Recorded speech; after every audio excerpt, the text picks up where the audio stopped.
오늘 이 시간 우리 교회의 주관자라고 하는 제목으로 함께 말씀을 나누도록 하겠습니다. 여러분, 우리가 이미 다 알고 있는 사실이기는 하지만 처음 교회가 시작했을 때, 예루살렘에서부터 교회가 처음 시작했을 때의 교회를 구성하고 있었던 멤버들은 전부 다 유대인들이었습니다. 뒤에 가서 이방인들이 그리스도인이 되어지는 일들은 뒤에 가서도 나타나기는 하지만 처음 교회가 시작할 때의 그 교회는 유대인들로 구성이 되어져 있었고요.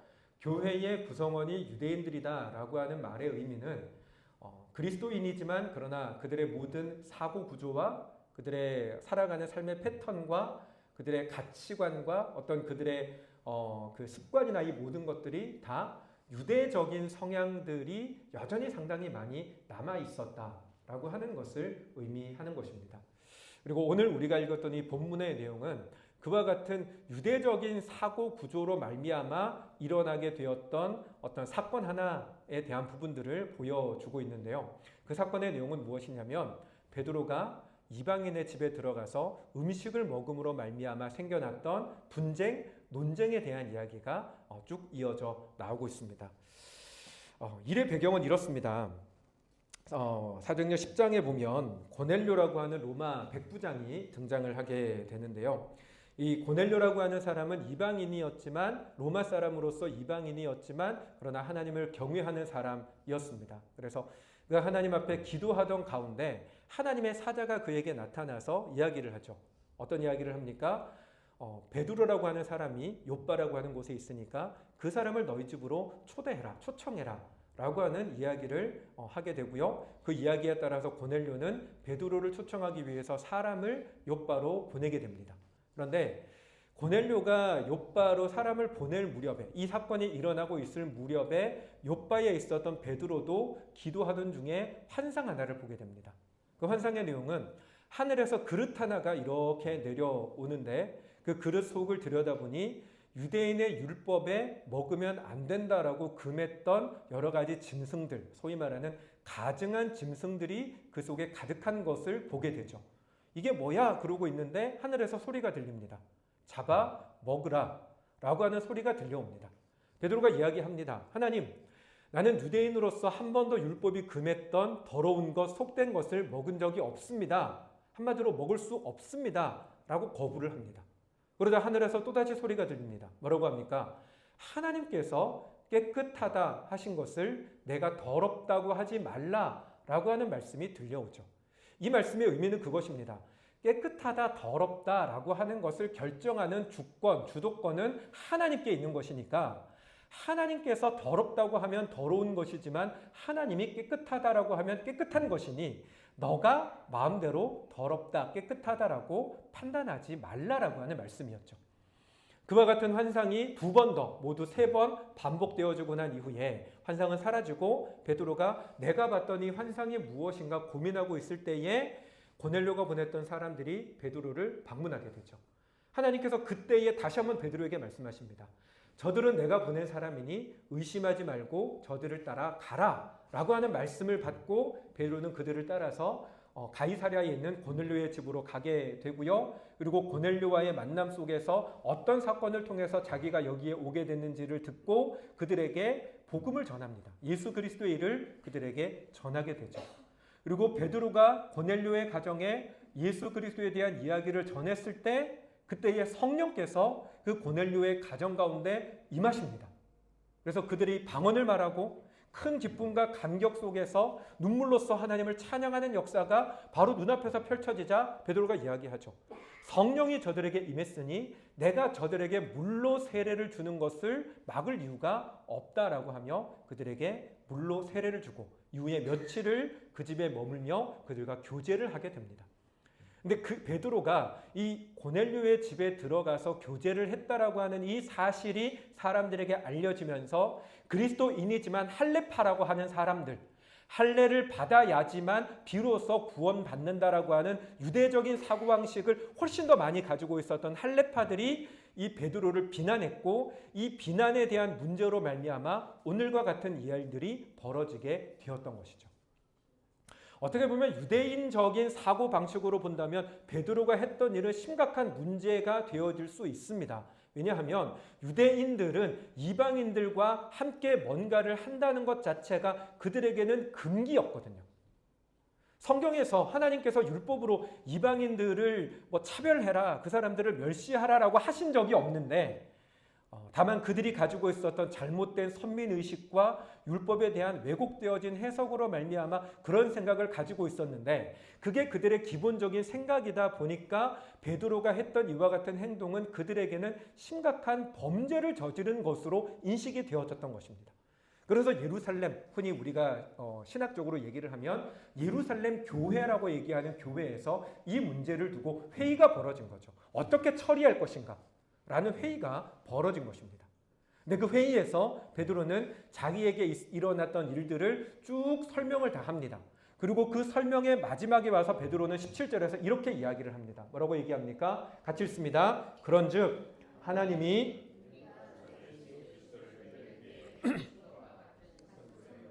주셨으니 내가 누구이기에 하나님을 능히 맡겠느냐. 아멘. 베드로가 하는 이야기의 핵심은 이겁니다. 내가 경험해 보니 고넬료가 사람을 보낸 것도 그가 임의로 보낸 게 아니라 하나님의 지시를 받았고, 내가 그를 만나기 전에도 하나님이 환상을 통해서 나에게 말씀하셨고, 망설이고 있는 나에게 하나님이 보내시는 거니 가라 하는 말씀을 주셨다. 고넬료가 보낸 것도 뭔가 잘못 착각이고 내가 봤던 것도 착각이라도 내가 그곳에 가서 복음을 전했더니 그곳에 성령이 임하여 나타나는 현상을 보니 이건 전적으로 하나님께서 주도하여 일하시는 것이 확실한데 하나님이 일하시는 것에 대해서 내가 뭐라고 그 일을 가로막을 수 있겠느냐라고 베드로가 얘기를 했다는 것입니다. 그리고 베드로의 이 이야기는 또한 어떤 것이냐면, 너희 역시 하나님의 역사가 확실하고 하나님의 주도하심이 확실하다면 너희인들 하나님의 주도를 막을 수가 있겠느냐라는 질문을 동시에 던지고 있었던 것이죠. 그리고 이 질문에 대하여 교회는 뭐라고 대답을 합니까? 18절인데요. 18절 말씀 같이 읽습니다. 그들이 이 말을 듣고 잠잠하여 하나님께 영광을 돌려 이르되, 그러면 하나님께서 이방인에게도 생명 얻는 회개를 주셨도다 하니라. 아멘. 교회의 답이 무엇입니까? 하나님이 하신 것이 확실하니, 하나님이 주도하고 계신 것이 확실하니 우리 역시도 하나님의 주도권에 우리는 막아설 수가 없다라고 하는 답변을 했다라고 하는 것이죠. 여러분, 이와 같은 본문을 오늘 우리가 살펴보는 이유는요, 초대교회를 이끌어 나가고 있었던 것이 무엇인가를 보기 위함인데, 초대교회를 이끌어 나가고 있는 존재는 누구입니까? 바로 하나님께서 주도권을 가지고 교회를 이끌어 나가고 계신 것을 우리는 확인할 수가 있는 것입니다. 여러분, 오늘날 한국 교회가 내리막길을 걷고 있습니다. 내리막길을 걷고 있다라고 하는 이 말은 내리막길에 접어들었습니다 라고 하는 이야기가 아니라 이미 내리막길을 한참 전부터 내려가고 있습니다. 부흥의 시대는 이미 지나갔고요. 교회는 쇠퇴의 시기를 현재 달려가고 있습니다.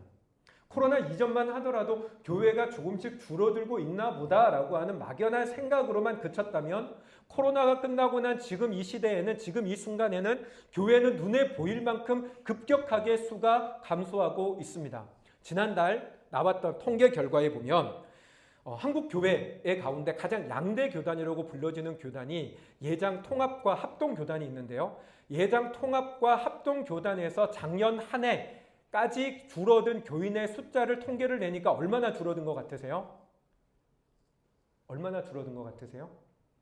20만 명이 줄었습니다. 작년 한 해에 줄어든 교인 숫자가 20만 명, 두 개 교단에서만.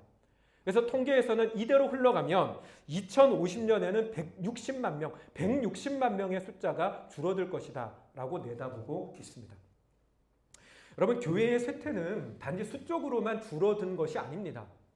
교회에 남아있는 성도들의 영적 상태 또한 심각하게 쇠퇴해 나가고 있습니다. 여러분, 교회의 그리스도인의 그리스도인다움, 성도의 성도다움은 무엇입니까? 세상과의 구별됨입니다. 지난 시간에 제가 설교했던 것처럼 세상과 교회가 전혀 다르다라고 하는 사실을 인식하고 세상 속에서도 그리스도인답게 구별되어 다름으로써 살아가야 되는데, 그런데 여러분, 남아있는 교인들 가운데 그와 같은 구별됨, 다름으로 살아가는 성도들의 모습이 현격하게 줄어들고 있더라는 것입니다.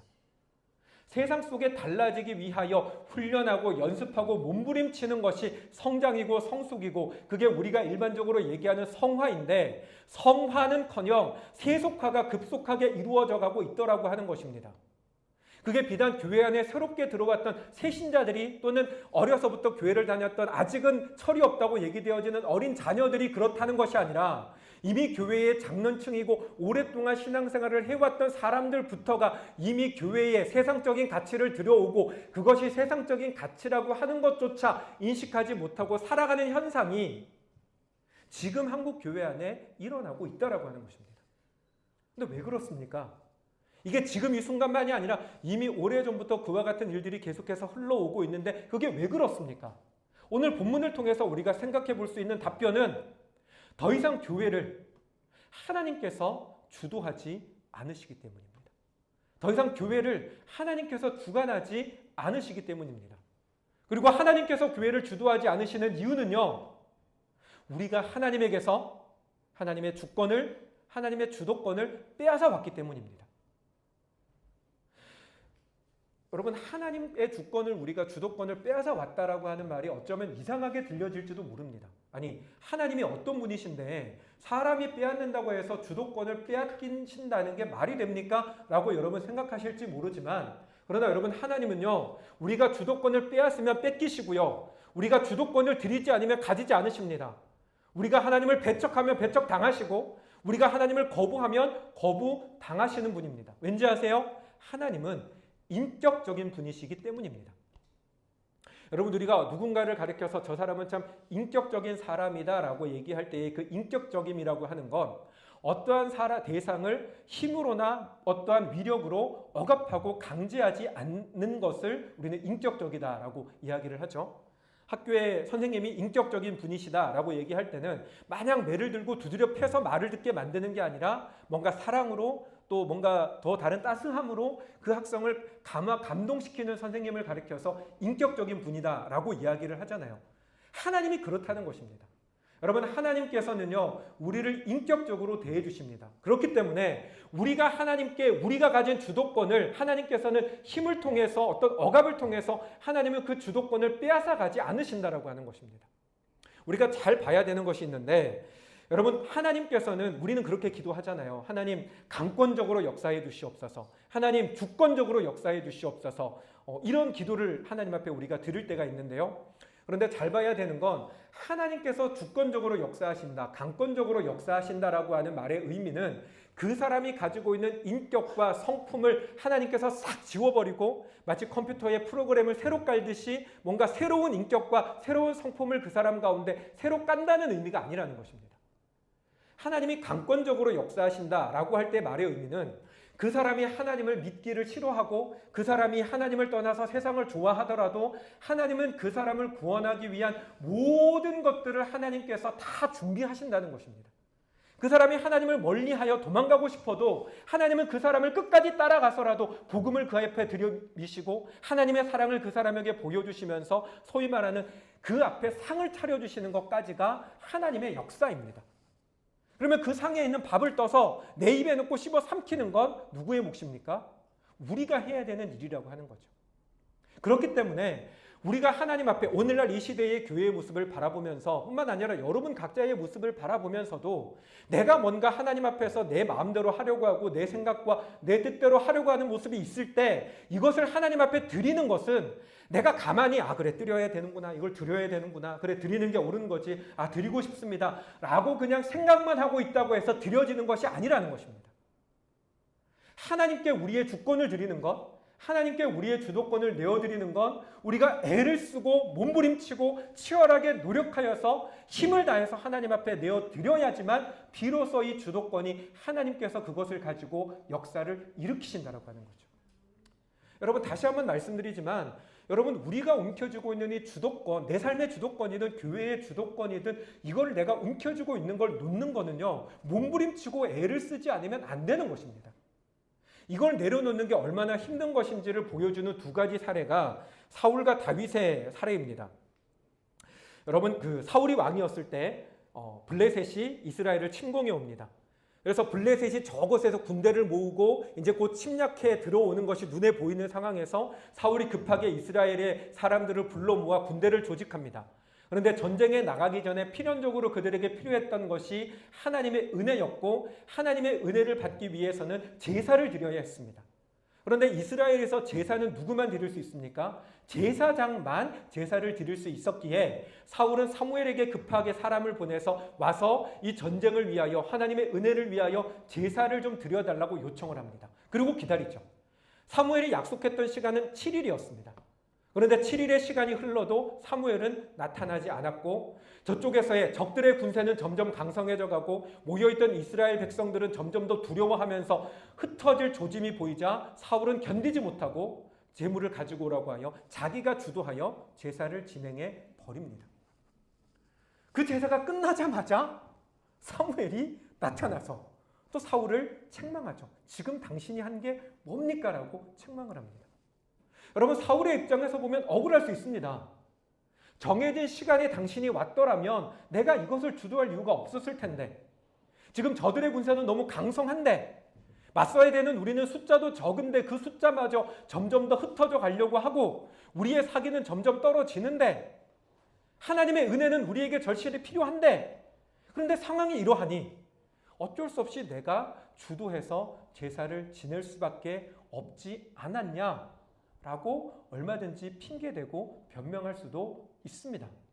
하지만 그러나 분명한 건 사울이 했던 건 제사의 주도권, 하나님께서 주관하셔야 되는 주도권을 사울이 빼앗아 자기가 했다라고 하는 그 죄를 벗어날 수는 없습니다. 핑계는 분명히 얼마든지 타당한 핑계일 수 있지만, 그러나 그 핑계가 정말로 그에게 역사하여 자신의 주도권을 쥐게 만드는 것이 되어버리고 말았다고 하는 거죠. 반면에 다윗은 어떻습니까? 여러분, 다윗 역시도 비슷한 상황을 겪습니다. 전쟁 상황은 아니지만요, 사울의 칼을 피하여 도망칠 때에 광야에서 한 동굴에 숨었습니다. 다윗을 죽이기 위해서 쫓아왔던 사울이 찾다가 찾지 못하고 급하게 용변이 보고 싶어서 동굴 속에 들어가서 용변을 보고 있는데, 하필이면 그 동굴이 다윗이 숨어 있었던 동굴이었습니다. 깊은 어두운 곳에서 누군가가 들어왔는데 자신을 쫓아 죽이려고 하는 사울이 들어와서 자신에게 등을 보이고 바지를 내리고 엉덩이를 까고 용변을 보고 있습니다. 그 생각 속에서, 다윗의 생각 속에서 하나님이 나를 구원하시기 위해 원수를 죽일 기회를 주셨구나 라고 하는 생각이 들지 않았겠습니까? 조금만 마음을 먹고 이 원수를 죽여버리면 자신의 생명도 살고, 자신을 따라다니던 수많은 부하들의 생명과 자기 때문에 피해를 입었던 수많은 사람들의 생명을 지킬 수가 있습니다. 뿐만 아니라 다윗 스스로도 하나님께서 자신에게 기름을 부었다라는 사실을 알기 때문에 사울을 죽이면, 하나님의 기름 부음 받은 자를 똑같이 죽이려고 하는 사울을 없애버리면 하나님의 뜻이 그 땅 가운데 이루어지는 것을 알고 있습니다. 그럼에도 불구하고 다윗은 어떻게 합니까? 하나님께서 기름 부으신 자, 나뿐 아니라 사울도 하나님이 기름 부음 받은 자니 내가 임의로 그를 죽일 수 없다라고 하며 그 마음을 단칼에 잘라버립니다. 다윗 역시도 사울과 동일한 상황입니다. 그도 핑계를 대려고 하면 얼마든지 핑계댈 수 있습니다. 하지만 다윗은 그 모든 것들을 끊어버립니다. 여러분, 다윗이 그와 같은 마음을 끊어버릴 때 그게 쉬웠겠습니까? 여러분, 다윗이기 때문에, 그래, 위대한 다윗이니까, 모든 이스라엘 사람들이 지금도 그리워하고 보고 싶어하는 위대한 다윗 왕이니까 다윗은 그럴 수 있었겠지라고 생각이 되십니까? 아니요, 여러분. 그 역시도 그와 같은 자신이 주도하고 자신의 생각과 뜻대로 하고자 하는 그 마음을 끊어버리는 것이 다윗에게도 너무너무나 힘들고 어려운 것이었습니다. 이와 같은 것들이 보여주는 것이 무엇입니까? 몸부림쳐야만 한다라고 하는 것입니다. 애를 쓰고 수고하여 우리의 주도권을 끊어버리고자 하는 노력을 우리는 반드시 해야 한다는 것입니다. 왜요? 그만큼 우리가 이 마음을 놓쳐버리면 주도권을 내가지고 흔들려고 하는 그 마음과 생각을 우리는 절대로 놓을 수가 없기 때문입니다. 뿐만 아니라 이것이 얼마나 또한 힘들고 어려운 것이냐면, 내가 한번 하나님 앞에 주도권을 드렸더라도 또 조금만 시간이 지나면 다시금 언제든지 빼앗아 와서 내가 그것을 쥐고 휘두를 수 있는 것이 우리 사람된 우리의 모습이기 때문에 그렇다는 것입니다. 그러므로 사랑하는 여러분, 여러분의 삶 가운데 또 우리 교회 가운데 정말로 간절히 바라는 것은 우리의 주도권을, 이 교회를 주관해 나아가는 주도권, 우리의 인생을 주관해 나가는 주도권을 전적으로 하나님 앞에 맡기는, 그것을 위하여 함께 애를 쓰고 노력하고 몸부림치며 나아가는 저와 여러분들이 되실 수 있기를 주님의 이름으로 축원합니다. 여러분, 정말로 우리가 분명히 알아야 되고 또 우리에게 있어서 필요한 건, 나 스스로가 1차적으로는 나 스스로가 하나님 앞에 나의 주권을 내어드리고 내가 그것을 다시금 빼앗아 오지 않기 위해서 몸부림치는 것도 정말로 너무나 중요하고요. 뿐만 아니라 우리에게 또한 두 번째로 중요한 건, 우리 서로가 그것을 위해서 함께 기도하는 공동체가 되어져야만 한다라고 하는 것입니다. 우리가 갈라디아서 말씀에 너희가 선을 행하되 낙심하지 말지니 포기하지 않으면 때가 이름에 거두리라라고 하는 말씀이 있잖아요. 근데 이 말씀만 본다면 우리 스스로가 포기하지 말아야 된다라고 하는 말씀으로만 보이지만, 그 뒤에 이어지는 말씀 속에서 보면 그러므로 너희는 선을 행하되 더욱더 믿음의 가정들에게 선을 행하라라고 하는 말씀이 나옵니다.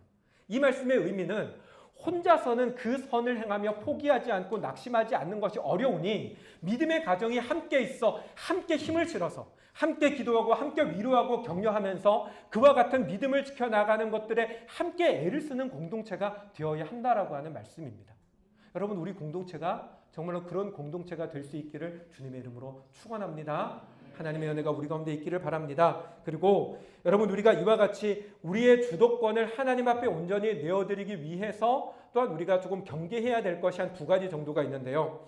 그 중에 하나는 관습에 대해서 우리는 경계를 해야 합니다.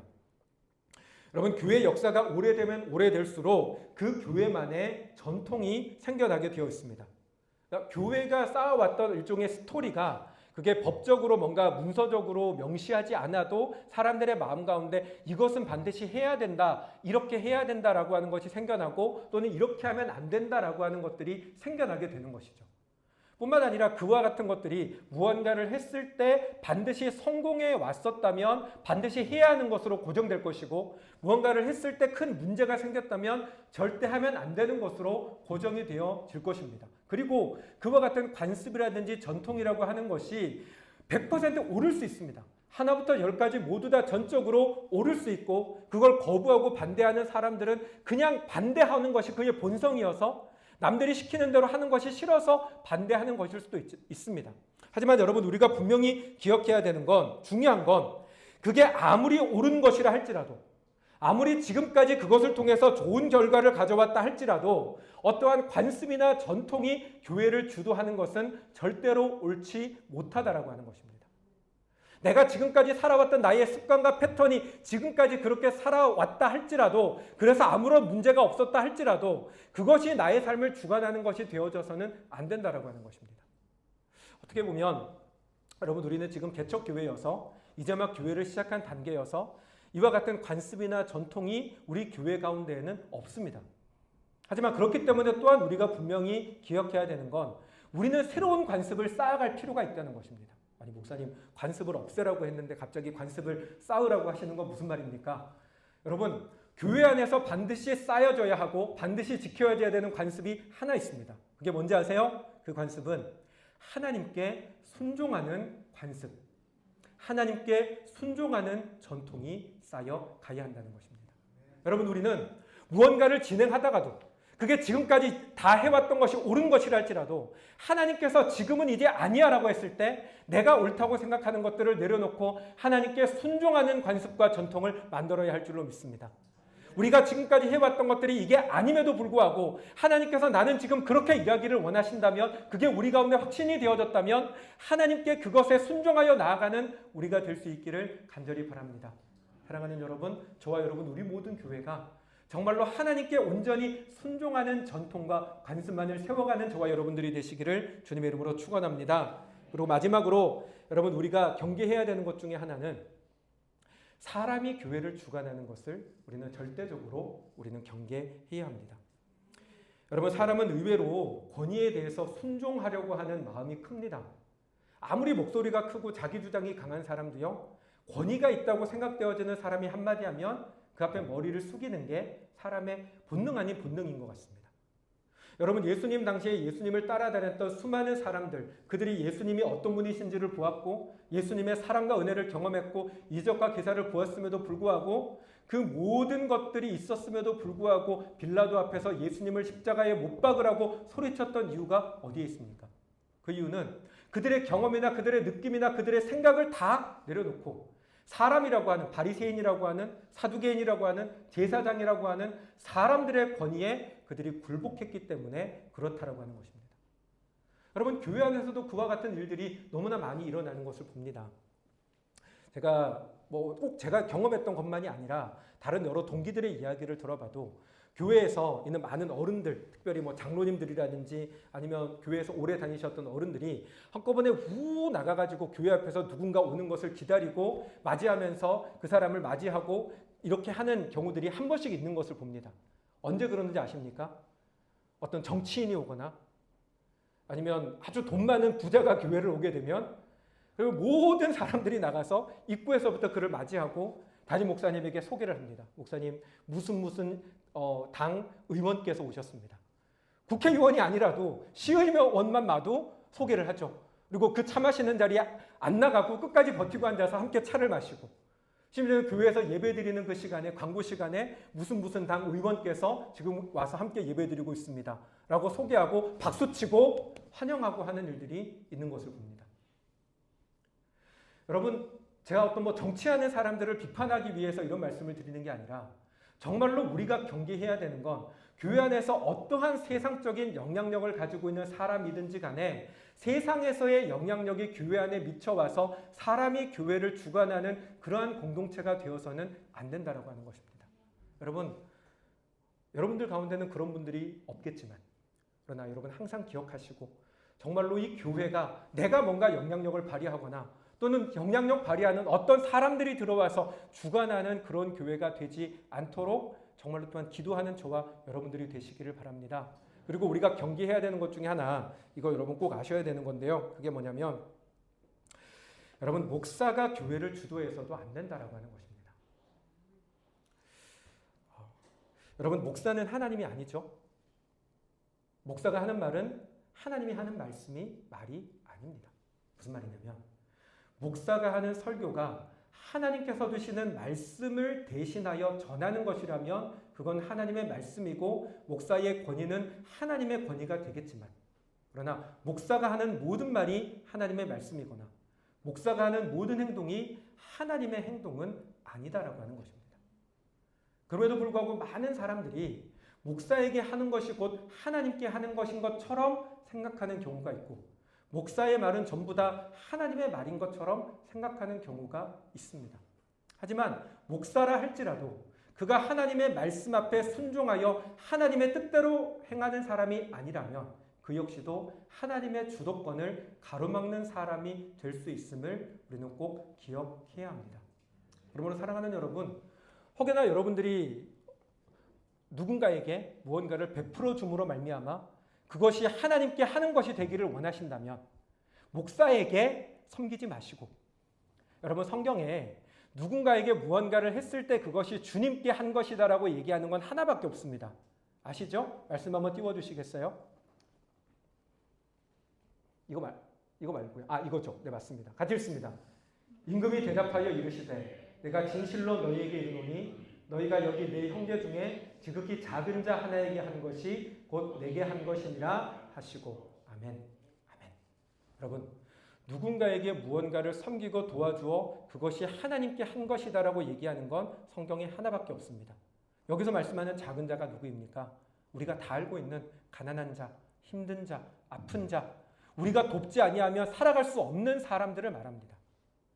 여러분 목사가 그와 같은 상황이어서 그가 정말로 물질적으로 어렵고 여러 가지가 어려워서 그래서 성도가 그 목사를 돕는다면 그건 정말로 주님께 하는 것이 맞을 것입니다. 하지만 여러분 앞에 있는 저는 감사하게도 너무 가난해서 힘들지 않습니다.